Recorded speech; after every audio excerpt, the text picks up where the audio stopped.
ফ্লোরেন্সের 7টি বিখ্যাত রাস্তায় বন্ধ করা হয়েছে আউটডোর ডাইনিং।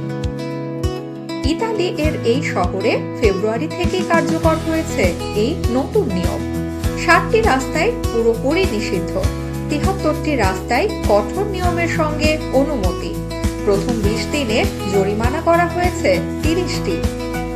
লক্ষ্য ফ্লোরেন্সের ইউনেস্কো বিশ্ব ঐতিহ্য কেন্দ্রকে রক্ষা করা, বিশেষ করে রেনেসার রাস্তার সৌন্দর্য। চলে যাবে রাস্তার উপর থেকে প্লাস্টিক ছাউনি, ব্র্যান্ডের ছাতা এবং বিশাল ট্যারেসগুলো। তার পরিবর্তে রেস্টুরেন্টগুলোকে এখন ব্যবহার করতে বলা হয়েছে স্থানীয় ফুল ও গাছ।